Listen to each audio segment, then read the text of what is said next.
We do have an affordability crisis. We have a housing crisis in America. And a lot of people ask me, how long have we had this crisis?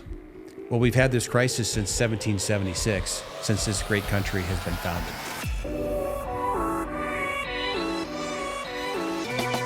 Hi, I'm Jess Uphoff. This is my co-host, Elise Santani, and this is this week's episode of This Jess'd In.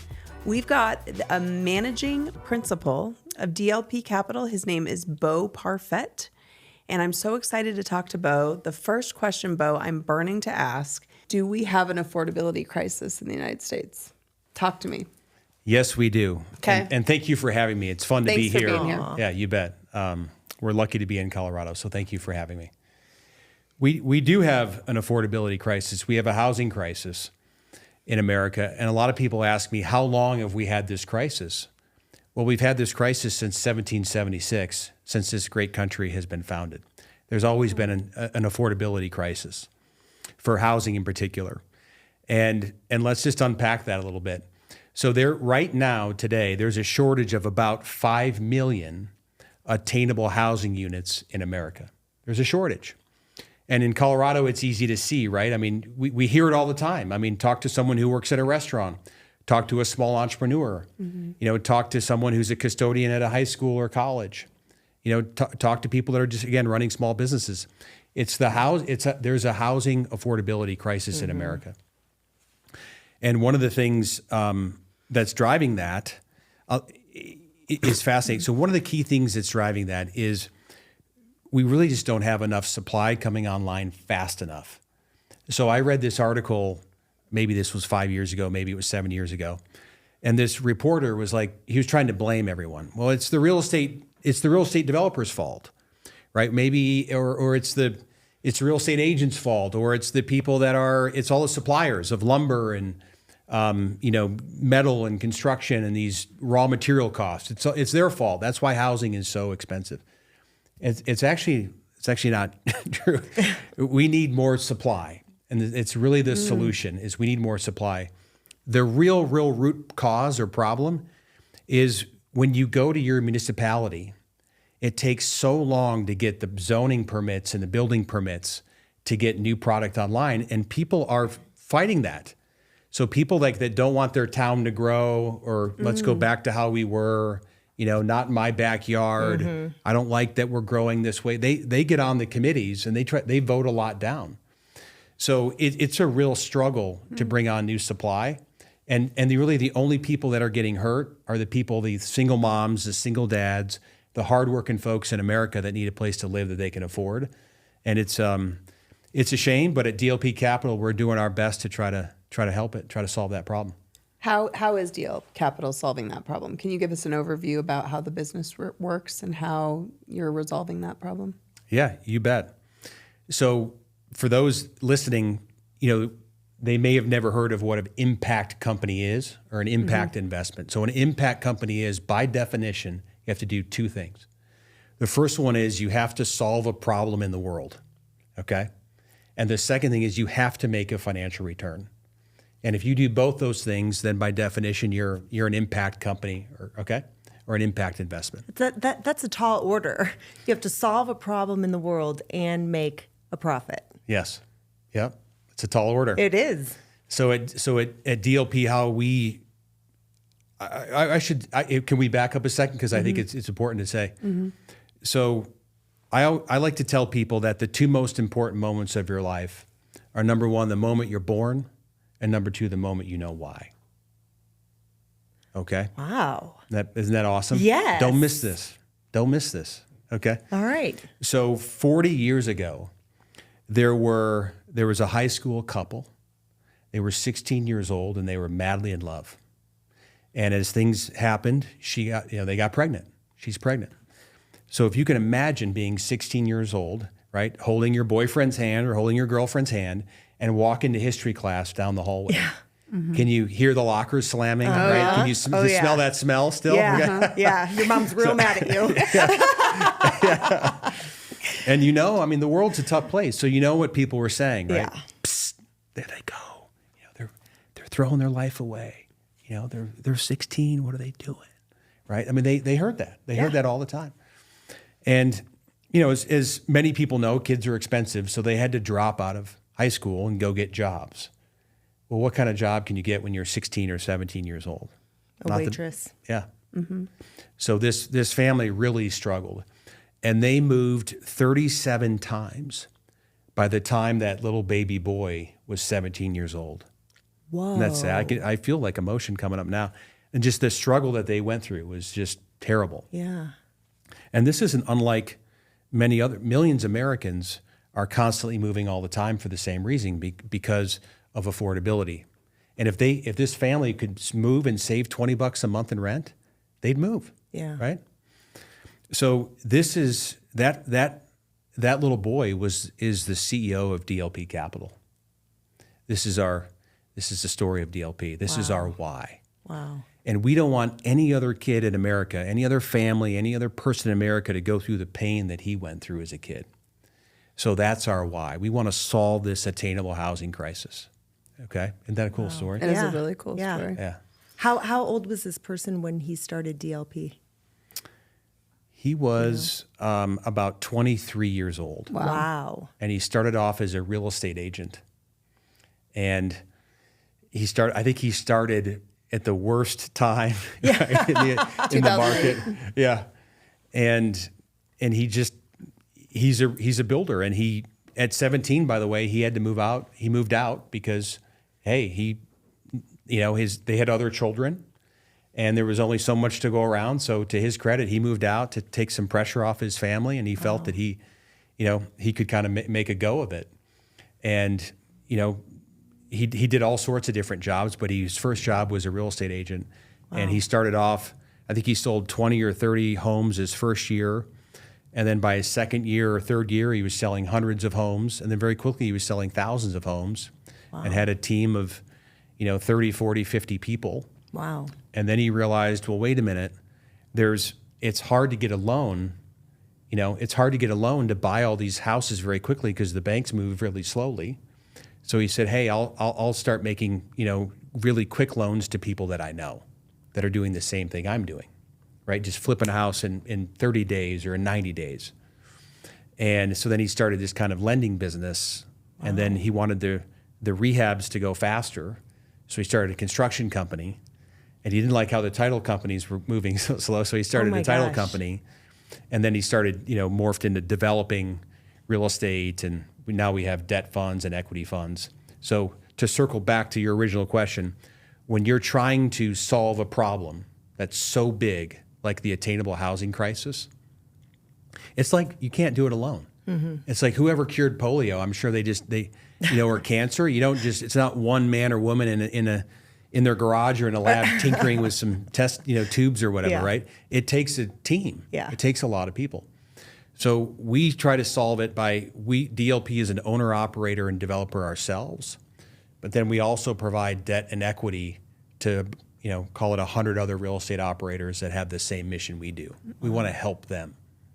So that's kind of how we look at solving this crisis. And am I correct that DLP is multiple $billion company, right? Yep, we're over $5 billion of assets under management. Wow. We have real estate in more than 17, 18 states. Wow. About 500 team members. Yeah. And you work really closely with Don since you're a principal, right? So, and your title, you're head of growth. Yeah, head of growth. Okay. Yeah. So what do you and Don focus on? Like, what are your initiatives that are coming up that you think are the secret to growth? Man, the growth conversation is so fascinating. And when I started at DLP 5 years ago, we were about $650 million of total assets. How many years ago? 5. Oh. So about $650 million, and now we're at $5.25 billion. Wow. So growth is an interesting thing. I think growth has to start with yourself, right? If you are, if you're 400 pounds and you're on a couch and you watch TV a lot and you eat potatoes, right? It's potato chips. It's going to be hard, right? So it starts with yourself. And by the way, viewing audience, I used to be 230 pounds. Okay, so you're not alone out there. Okay, hey, if I can do it, anyone can do it. So I think getting yourself kind of dialed in. Yeah.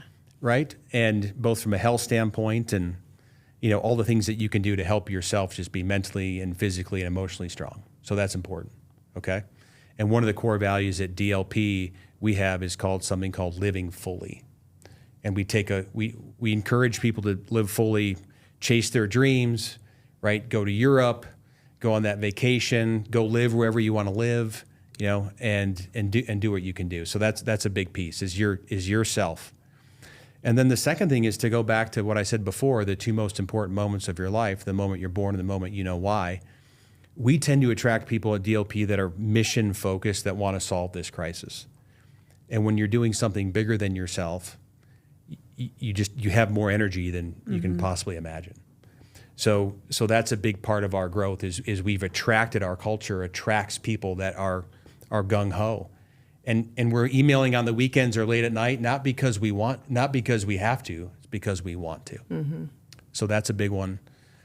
We also run on do people do real estate agents use an operating system when they want to scale their business? Have like EOS? Have you ever heard of EOS definitely. or scaling up? Yeah. Okay. So for those people listening, those are great systems. We've kind of created our own system. It's called the Elite Execution System. And our CEO wrote a book about it called Building an Elite Organization. And you can buy the book and do it yourself for free, okay? So we gave that to the world. And we liked EOS and we liked scaling up, but we felt that there were some things missing. So we just kind of combined those and added some of our own kind of secret sauce. And then we just share this book with the world. So having an operating system that you can hold, people want to know what their goals are. They want to how to be held accountable. And that's very important. So those are some of the things that come to mind when it comes to growth. But the third thing that I would say, so let's recap. The first one is for growth is yourself, being the best you can be yourself.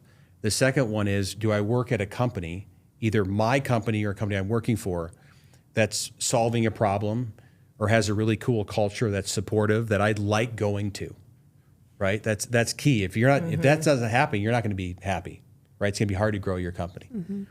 And then the third thing, which is often overlooked, is, like at DLP, for example, we have all these ways that we help with the first two that I just mentioned, but we don't want to like have people that work with us at DLP be kicking butt personally, helping us solve this housing crisis. Oh, then, by the way, when it comes to retirement or your golden years, you're screwed. Sorry, you're on your own. Yeah. Right? You can say screwed. Yeah. Okay. Right? Like, we don't want to leave them hanging because those are like the really fun years of life, is how do you thrive in that second half of life or that next season. Yeah. So there's a lot of cool things, excuse me, there's a lot of cool things that we do with our team members and that people that, that we help with construction loans, for example, or provide them equity to build these housing communities. We really want to make sure, hey, when you do retire, those are the best years ahead of you. And how do we help you thrive there? So we don't want to leave people hanging on that last phase. Yeah. What are some of the things you focus on for your own personal growth? A big thing for me would be my faith. Okay, so I'm a faith-based guy, and I think that if I am active in my faith and staying humble and trying to be the best I can be, that's a big kind of secret weapon for me. And then I think eating well is big, sleeping well is big, and then being surrounded by people that just encourage you, right? So positivity is contagious, and so is negativity. Mm-hmm. Yeah, I think I could do a better job over the years of just getting away from negative people faster. I think I could have done a better job at that. Yeah, they're out there for sure. Yeah. So, okay, we just have this very small problem to tackle, which is solving the housing affordability crisis. No big deal. So are you guys building housing developments? How do you build them and maintain a budget and still maintain a profit? How does it, and also, why are other people not doing more of this? Because in Denver, we have more inventory on the market than we have in a really long time. But there's a lot of people who cannot afford it. Mm-hmm. So people listening, there's AMI, right? People are probably familiar with that, the audience. Is that safe to say? Or, just kind of the average income in that area. So what a lot of people say is, hey, if your rents are 80% or 120% of AMI, then that's it's affordable, right? I mean, it's within reach for a lot of people. And there's a lot of incentives out there to try to make that happen.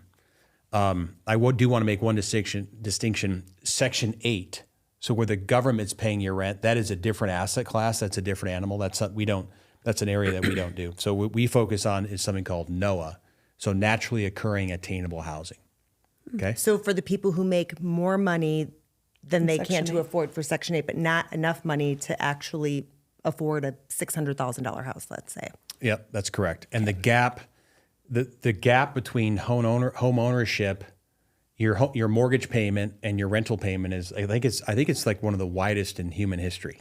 Okay, right now it's a big problem. So we do need prices to come down. Yeah, we do, right?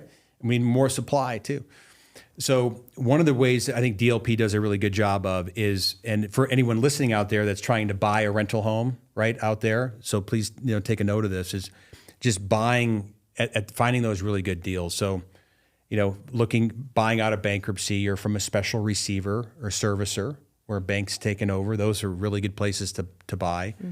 Or someone is just in distress, right? Hey, some tragedy happened or something happened where they need to get out of that home now and they want the cash right now. And if you can be a cash buyer, that helps.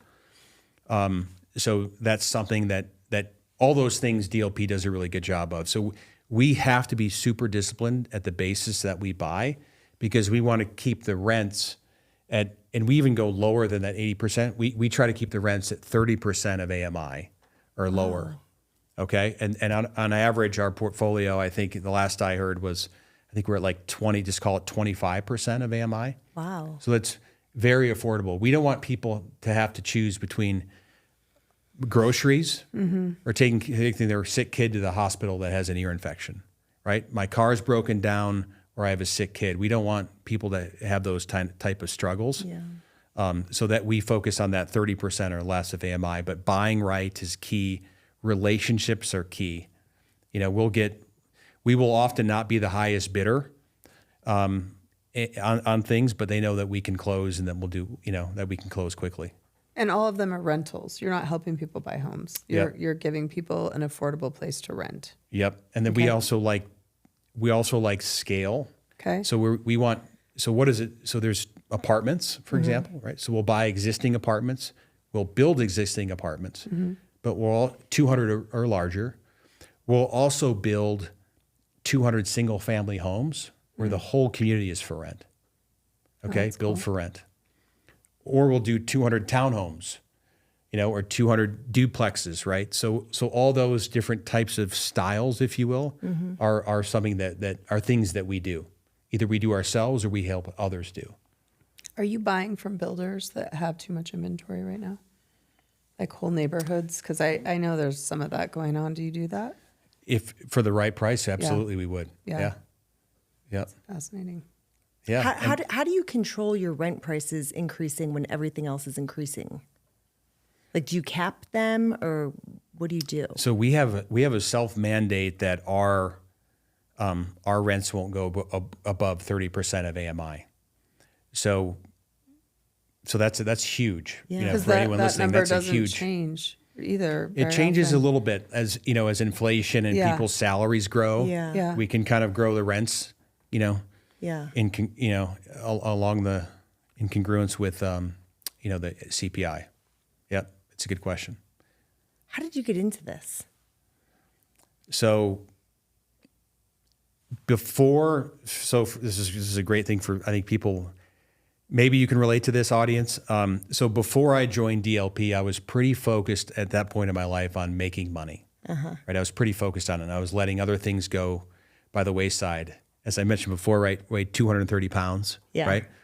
So I was focused on hey, let's make a lot of money. I don't, my health can go at the wayside. I wasn't connecting with my kids as much as I probably should have. For sure. And if my wife were here, she would say, yeah, he had a problem, right? He was workaholic.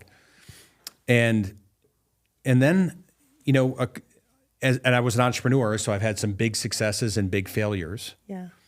And I was kind of looking at what's my next move. And my wife said to me, she said, you weren't the best CEO. She said, you were just too gripped, and you just it's not your skill set. So she said, write down on a piece of paper the things that you would like to see at a company that you could join or help grow. So I wrote down helping families, helping single moms, single dads. I wrote down real estate. I wrote down passive income. I wrote down integrating faith and work, right? Which is something that was like so bold to write down. I wrote down honesty, integrity, forgiveness, and I wrote down a captivating, leader. I wanted to follow some cool leader, right? And then, so I had that piece of paper. I still have the piece of paper, and I prayed on it. And then about a month later, I went to this investor conference, and I heard Don Wenner speak. And I said, that guy right there has got the eye of the tiger. That guy right there. And so I started chatting with him, met other team members. I went and looked at some of the assets that DLP was buying or financing. And I just said, man, this is a really great place for me. So that's how I found DLP. Nice. How many years ago was that? That was about 6.5 years ago. And then joined DLP about five-ish years ago. That's great. Yeah. Cool story. I feel like as the director of growth, you were there during those prime time growing years. So you are doing something right. Who are your top 3 hires? Who could you not do this without? For if someone's wanting to grow a team or expand the way that you have. So I would say without question, just generally speaking, if someone were going to build a company, I think our CFO, who was there before I got there, but he's definitely one of the top 3 hires at DLP. His name's Bob Peterson. He's amazing. He's a CPA. The number of people that I know that have gotten in trouble in life just because they didn't know their numbers and have their books and records dialed in is high. So having a really good CFO is like the foundation of a business. I love my executive assistant. She's amazing. Truly, I mean, it saves me so much time, and she's amazing. You're so lucky that you said that, because if she watched this and you didn't, you would have a lot to own up to. I'd get in trouble for sure. And then we hired this really amazing guy who was the CEO and of a very large company, over a $20 billion company. Wow. And he left there to join DLP. And we're much smaller than the company he was the CEO of. But he felt that was the next challenge for him. And I was the first one to meet him. And just how it unfolded to get someone of that caliber to leave, this $20+ billion company to come join DLP. At the time, we were maybe $4 billion, was amazing. And we're just so lucky and so blessed that he joined us. What does he do there? It made national news. Oh, wow. Yeah. He's the CEO. Oh, he's the CEO now. No, he's not the CEO. No. Oh. He's the president of a couple of our divisions. Oh, got it. Okay. Yeah. He was the CEO of the other company. Okay. Yeah. So to be the CEO, to leave that role to be the president of a couple of divisions at DLP is a testament to I think our culture and to Don, and it was really cool. So those 3 would probably those 3 stick out to me. Nice. How does Don spend his time? Don is one of the most disciplined people I've ever met. And I've read about, one of the things that attracted me to him is I've read about people like this, right? Elon Musk, Bill Gates, Jack Welch, Steve Jobs, like these people that are really high performers and how disciplined they are. Mm-hmm. And I didn't think, I read it in these books. I didn't think it was real or not, right?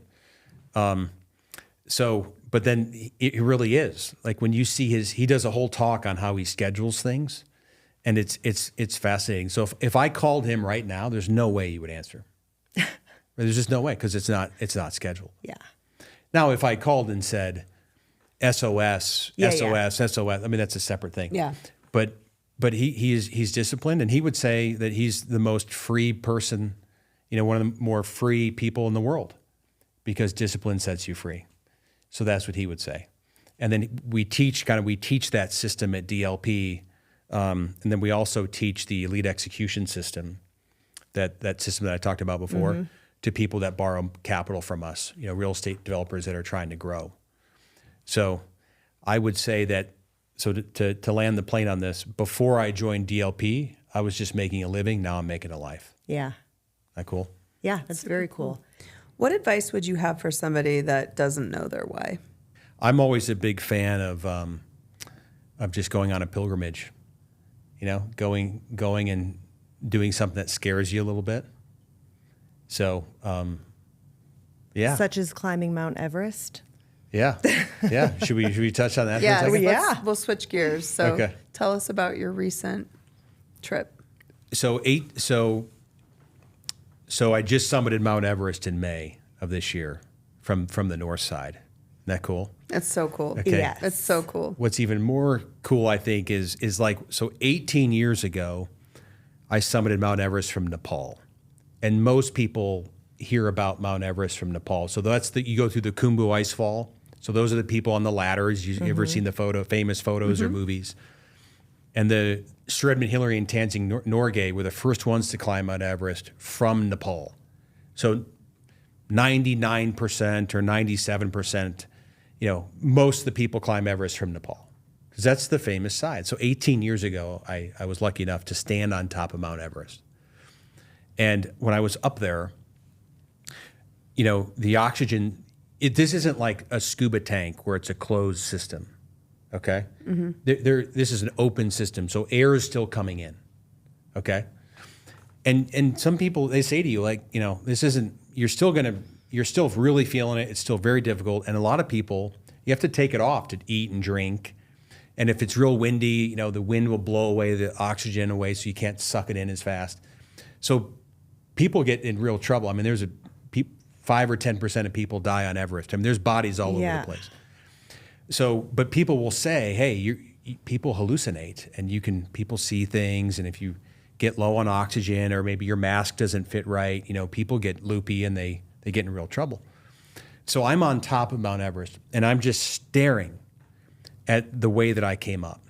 I can see these little tiny dots, these little tents, and I can feel the, every hair in my body, and I did it. I'm on top of the world. I can't believe this. It's like a 10-year goal. And I start hearing these footsteps. And I'm going, I hear footsteps, but I look in front of me and there's nobody there. And I was like, oh, maybe I'm low on oxygen. So I put my oxygen back on, and I start sucking on this thing, and then I listen closer again. Footsteps are getting louder. I'm like, uh-oh, breathe in more oxygen. They're getting louder and louder. I'm like, what? And all of a sudden I hear, hello. I went, ah! And I turned around, and there's a guy behind me. And you never saw him the whole time? Well, he came up from the north side. Yeah, from the north side. And I said, I haven't even looked over there. Can you imagine? Like, you think the first thing you do when you're on top of the world is to do a 360? Yeah. I wasn't even doing that. I was just focused on where I was so myopic. So then he startled me, and we kind of gave each other high fives, and he was tired, and he was sitting down and kind of doing his thing. Well, then I looked north into Tibet, and I could see people climbing from that side. And the route was absolutely gorgeous. It's more technical, it's longer, it's harder. And I said to myself, one day I'm going to come back and I'm going to climb Mount Everest from that side. One day. And that was 18 years ago in May. And a lot of people asked me, they said, are you going to be as strong? I mean, you're almost 50. Yeah. Can you still do it? And that's a legitimate concern. I had the same fears too, right? So one of the things that a mentor taught me a long time ago is he said, and I touched on this earlier, he said, Bo, when you're doing something that's making the world better or bigger than yourself, you're going to have more energy than you could possibly imagine. So for this expedition, we did something really cool. We decided that we wanted to bring people from blindness to eyesight.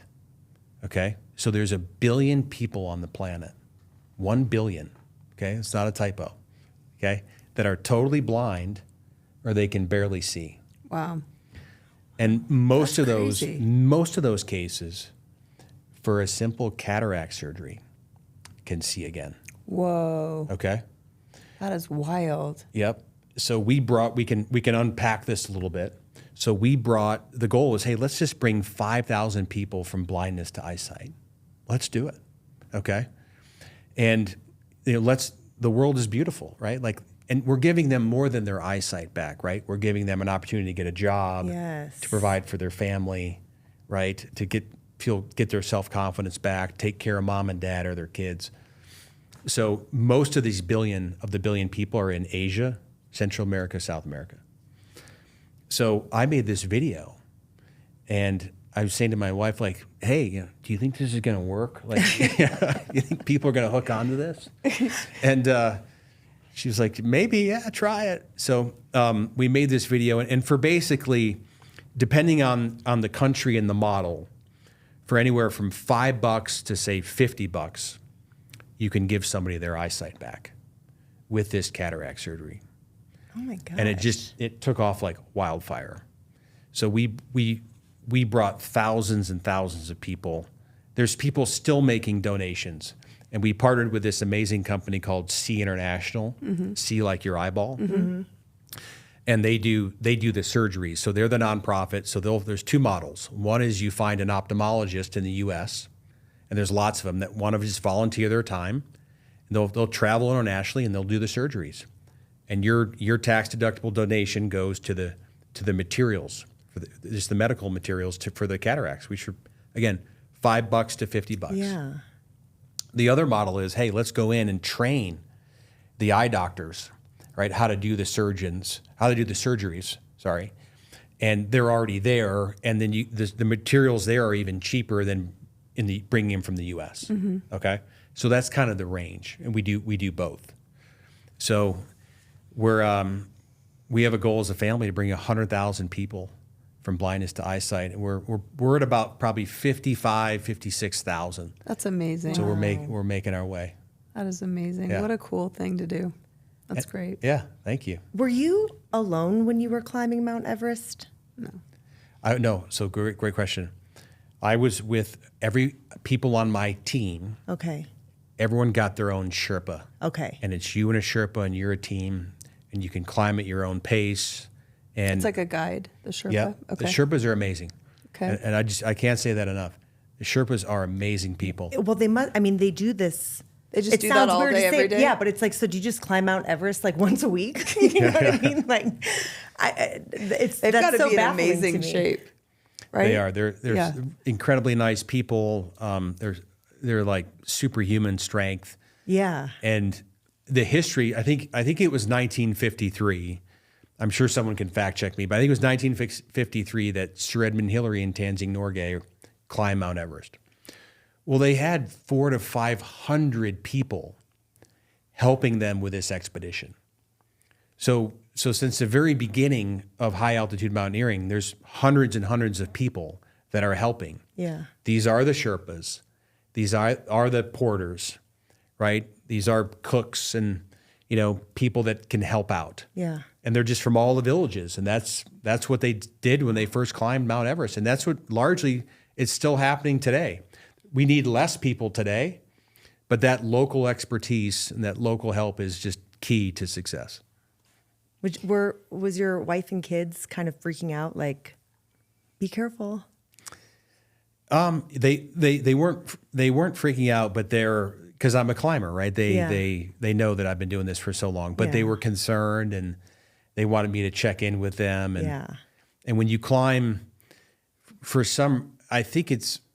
I'm not sure. Oh, I think I know why. But the North, when I climbed Everest from Nepal, I saw some dead bodies along the way. Oh my gosh. But I saw a lot more on the north side. And they're right there. I mean, they're matter of fact, they're closer than you and me right now. They're right there. Just laying on the ground. Just laying right there. Why are they just laying there? Because it's just too hard to get them? Mm-hmm. Like they just recently died. I'm sorry. I feel morbid, asking we're these totally questions. I'm taking the right turn, but yeah. Some maybe had died, last year. Okay. There wasn't a recent fatality. But some had maybe died last year. Some had died maybe 30, 40 years ago and were still up there. Oh gosh. So there's a couple things that you do when you see one. What I do. Pray. The first thing I do is I pray, because that was someone's, mom or dad, right? And then the second thing that happens is if you were tired before, you're no longer tired. Yeah. Like, whoop, I don't want that to happen to me. I've got a little more energy now. Yeah. Yeah. So help us understand. So you start at the bottom and then you go to like base camp 1, right? Because I was following your journey a little bit. So then, and then do you go back down to the bottom? Because you have to like acclimate to the altitude, right? So can you help us understand how that works? Yep. So for people, many people that come to Colorado, the altitude, I need a couple days to feel better. Yep. Well, that's acclimating. That same type of thing occurs on these big mountains. So you get to base camp, and base camp is just say 18,000 feet. So you have to take 4, 5, 6, 7, 8, 9 days, depending on how fast you acclimatize to get to base camp. And then you're at base camp. And on the north side, there's camp 1, camp 2, camp 3. And then from camp 3, you summit. Interesting fact about camp 3 on the north side, it's the highest camp in the world. Oh, wow. 27,200 feet. Wow. Okay, I mean, you were way up there. It's like almost 2 14ers. That's crazy. Yeah. Yeah. That's right. So you're at base camp, you go up to camp 1, kind of touch it. Some people sleep for a night, and then you come back down to base camp. And then you can go back up to camp 1, sleep, go to camp 2, sleep or touch it. And then when you come back down to base camp, now you're ready. Now you're ready for the summit. Because at camp 1 or 2, you put on oxygen. Okay? And that's how you kind of get your arms around it. And for the first, like going to camp 1 and maybe camp 2, can you have normal hiking clothes on? Because I saw what you were wearing at the top. Like, when did you have to put all that on? Like when you're going from 2 to the summit? Yeah, Or from camp 2 above, we had our down suits on. yeah. Yeah. Okay, but you didn't need those earlier on. Do you leave some of those at camp 1? Like, is there a strategy around carrying things? There is. Okay. Yep. Okay. Yep. You can carry the down suit up to camp 1 and your first carry and leave it there, and then you're kind of like, hallelujah. Okay. I don't have to. Yeah. I don't have to carry that thing anymore. It's up there. Okay. Yeah. Cool. How long does this take? So we did something called. There's a cool video about me being in the tent. I think at camp 2, and I don't wonder if we could just flash it in. Here we are at 60 to 80 mile an hour winds at Camp 2 on the north side of Mount Everest. We may get blown off this thing. In theory, we'll go to Camp 3 tomorrow and summit tomorrow evening with my climbing partner Jerome from Paris. We're having a great time. Hopefully we don't get blown off this mountain. Most people, when they climb 8,000 meter peaks or Everest, it's 50 to 60 days. Oh, Okay. wow. Well, that's a long time. Yeah. And I mean, I don't have an infinite amount of vacation. Right. Right. That's really what I was thinking in my head. I'm like, you have a pretty important job, and I'm imagining this took a lot of time. How does all this work? Yep. So there's something called the Flash Expedition. And I did the Flash Expedition, which is we do it much faster. So I think I was door to door in about 20 days. Wow. And we can talk about how you acclimatize at home, basically. So instead of waiting at base camp or taking so long, I remember I said before, 6, 7, 8, 9 days to get to base camp, you can acclimatize at home with like a tent and a system at home. So you can still be with family and everything. Your spouse doesn't really want to sleep in the tent with you because they'll get a headache, right? So you have to move to the basement or something like that. But it saves you time. Wow. What goes into the tent? So it's a loose. It's not a hard walled tent. It's like there's like you can see through it. But it's plastic, and basically there's a machine over here, and a hose comes in, and it blows in air that has less oxygen. Oh, that makes sense. Yeah, and you can crank that thing, up to 20,000 feet if you want. Wow. And how do you feel in the tent? Lightheaded, sort of?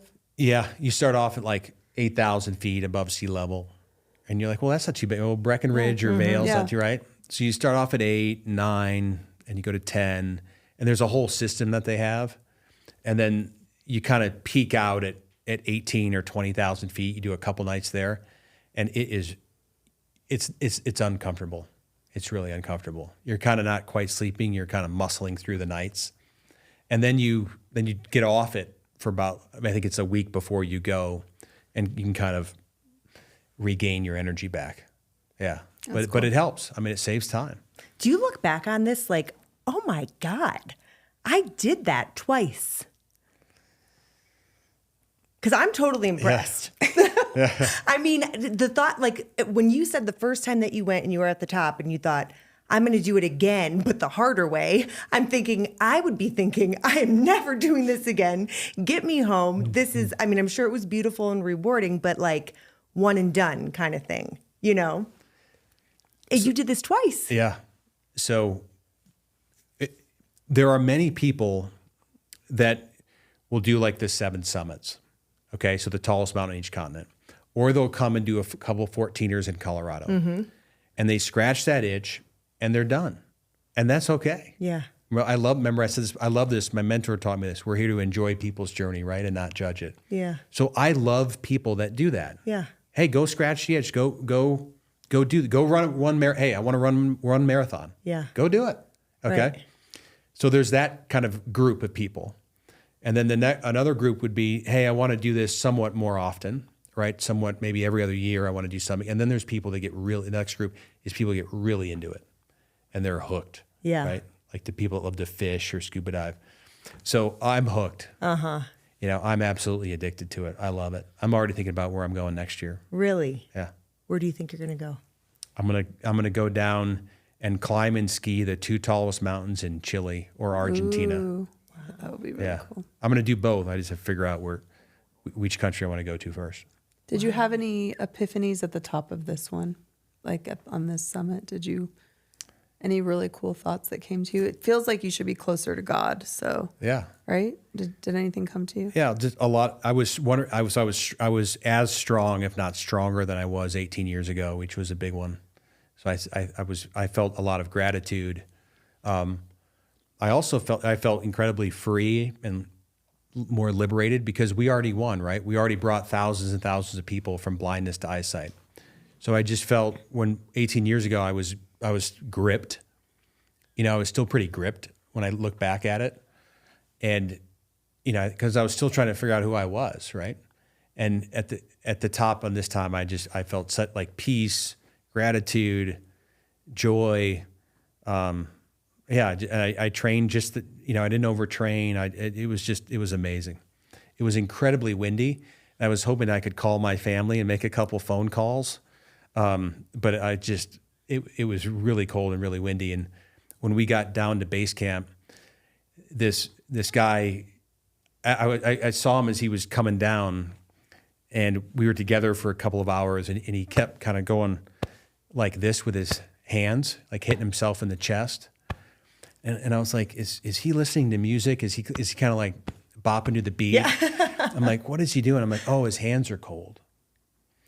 So he comes into the tent you summit from Camp 3, and then you go all the way down to Advanced Base Camp. I mean, it is a monster day. Okay. Wow. It's like 18 hours.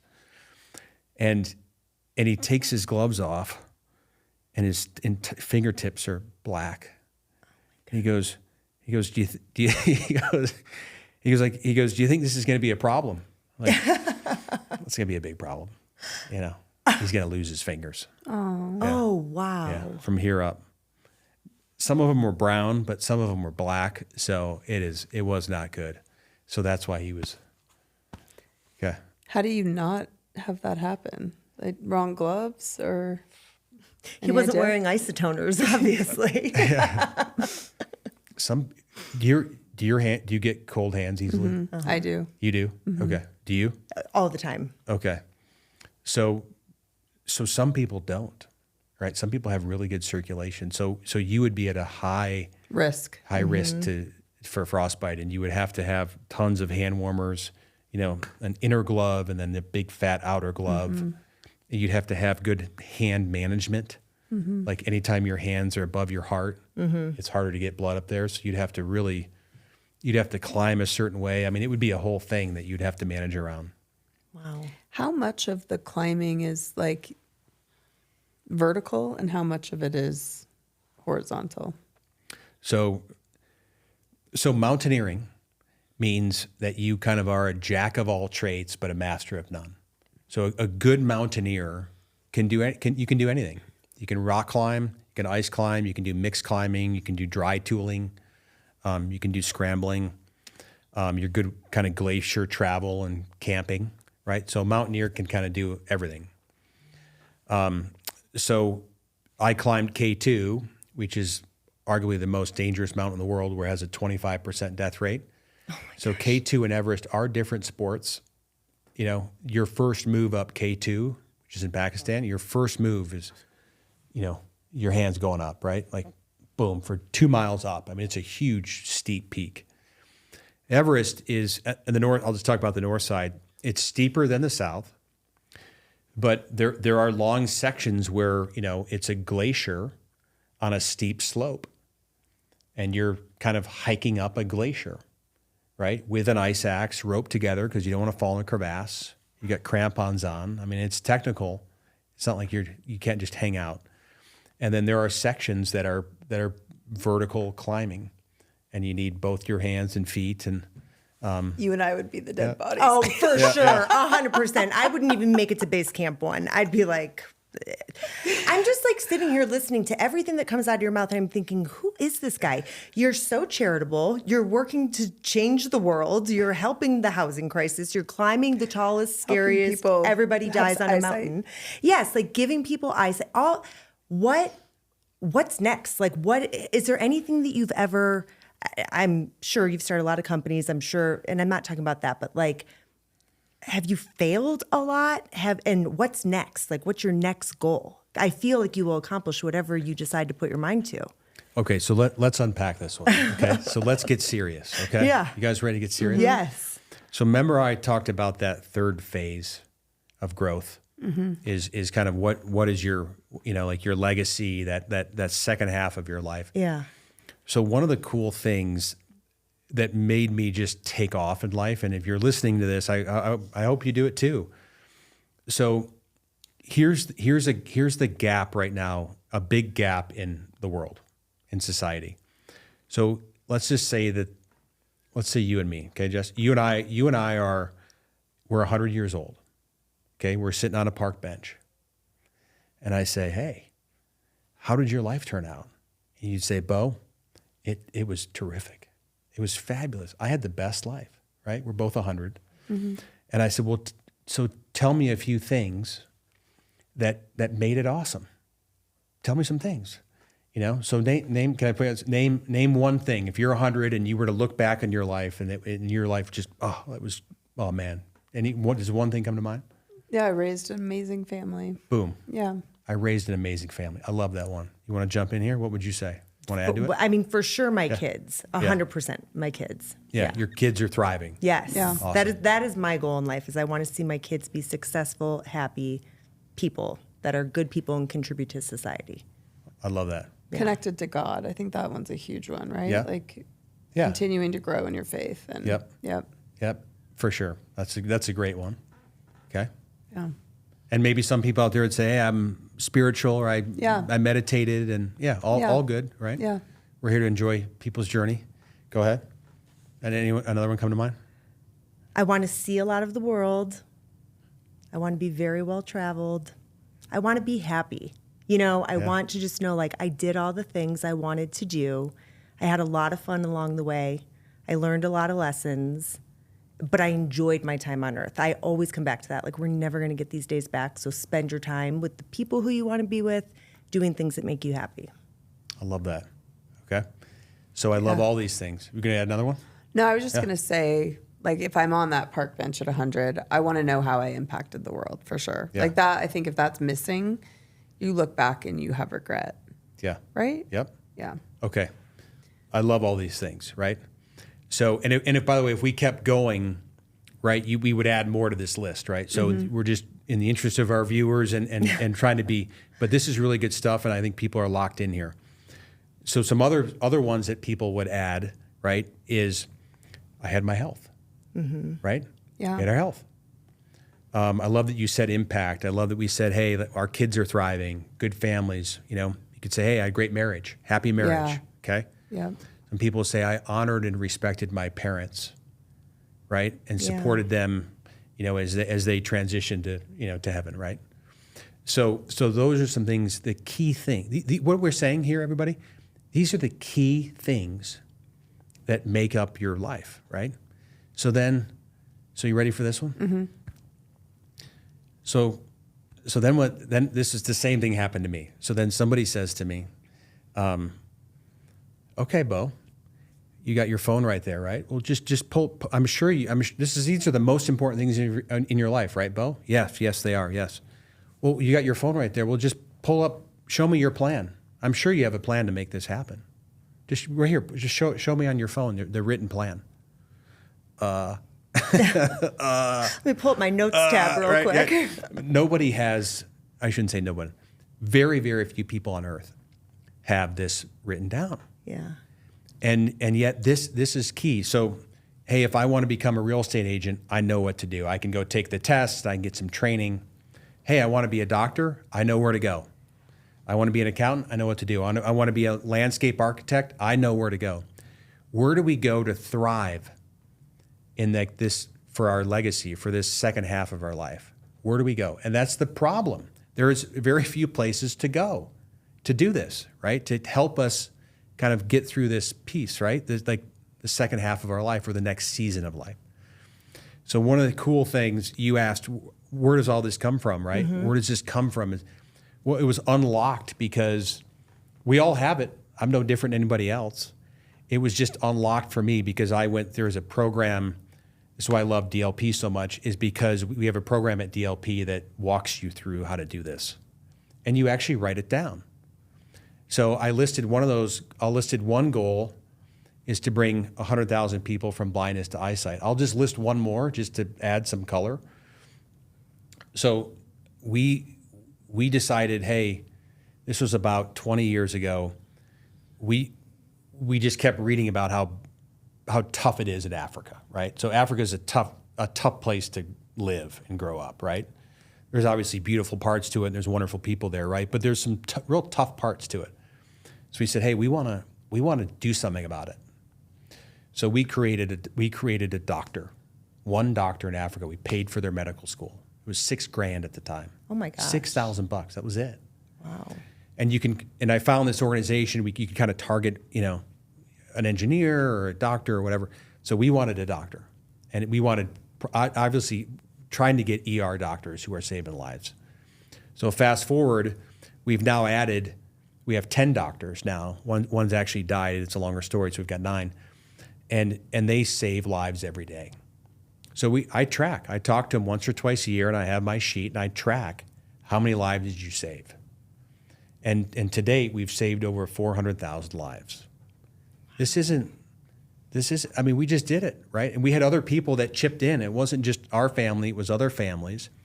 And we're just doing it, right? So where does this energy come from? It comes from this. Yeah. Right? It comes from knowing what my 100-year plan is and how do I measure success. Okay? Wow. And one of you said, you said this. One of the things in there is, you ask your spouse, what's your lifelong dream? Okay? That's part of this program. So when I first asked my wife, hey, what are your lifelong dream? You know what she said to me? Do you really want to know? Can you imagine that? I mean, that hit me like a ton of bricks, right? I was like, yeah, I do. I want to know. She said, well, let me think about it, right? So she had to, in reality, she had to think about it too, right? So one of hers is to be surrounded by beauty and nature. That's one of hers right there, right? So if she's in nature, if she's hiking or outside, that's one of her lifelong dreams. Right? I know that, right? So if I do that, I'm nailing it. Mm-hmm. I'm nailing it, right? Another one is to honor and respect her parents as they're getting older, right? So those are some things. So I think, but I just don't think, to land the plane on this, if you can create a company, so if you're listening and hey, I want to create my own company, or I have a lot of real estate agents underneath me, or I have a team underneath me. If you start helping people through this journey, I mean, holy smokes, right? Yeah. I mean, your culture and your company is going to grow faster than you could possibly imagine. And that's what I think that not the companies of the future, but the leading companies are doing these things. Yeah. You know, it's more than money. Yeah. It's way more than money. And if you pour into people, they're just going to have your back, and they're going to work really hard for you and with you because they believe in the mission, and you're helping them in so many different ways. And I think the best companies in the world are doing that. Do you have a good work-life balance? So I think I don't think I'm perfect at it. I think I've gotten a lot better at it. Yeah. I mentioned before I had a major problem with this. Yeah. Okay. Yeah. Maybe that's probably why you brought it up. Well, and I'm just thinking of all of these things that you do outside of your job at DLP, which requires time. It seems like you have a good balance. So again, to go back to this, that cool, why I'm at DLP. So we don't believe in work-life balance at all. We believe in work-life integration. And remember that elite execution system I spoke about? Not only is it designed to be used at work, it's designed to use at home. Not everything, right? But some of those things. So I travel just as much. I've flown 3 million miles. Okay. I know you travel a lot. Do you travel a lot too? Yeah, not 3 million miles. So that's a lot of miles. That's a lot of miles. Okay. Mm-hmm. And because I'm more intentional with my time and I use that system, I'm more connected with my family than I was before I joined DLP. Wow. Okay. Still have a lot of room to improve. Sure. I still make a lot of mistakes. Yeah. But so one cool thing is we do one service trip every year as a family. We go and serve people in need. Well, at DLP, we have service trips too where our investors go. We go to Guatemala, Dominican Republic. You know, these are often international trips. So I take my family on the DLP service trip. Well, who else is there? Well, our investors are there, our team members are there, and my kids are there, right? And we all have a great time for 3 or 4 days serving people in need. Well, I just checked all these, you know what I mean? And what an So amazing thing for combining your it. kids. Yeah, exactly. You're raising people who are possibly going to really change the world. They're getting exposed to so many things besides the bubble where they live, right? Yeah. It's amazing. And because I like the people I work with, because I like our investors, and we're friends, and kids are often similar ages, let's go. Yeah. Let's do it. So That's it's really a good question. That was not an easy thing for me to learn, and I'm still learning. Yeah. That took a lot of effort and thought for me to get to this spot where I'm doing much Right. better. But I think that's so common, though, of people who are like, okay, I'm a real estate agent. I want to grow a team. I want to grow a mega team. I want to do this. And they shut everything else off, and they are only laser focused on that, which on one hand, you have to respect. They're trying to grow a company, but at the cost of what? And so maybe it's one of those things where you have to get to a certain point and then it clicks. Like it wasn't always like that for you, but it's really remarkable to see all of the success that you're having holistic, like the whole picture. How would you define work-life integration? What's your simple definition of that? It's a good one. Why try to do as much as you can with your family and the people that you work with. Okay. Yeah. At the same time. At the same time. Okay. Yep. Yeah, that's good.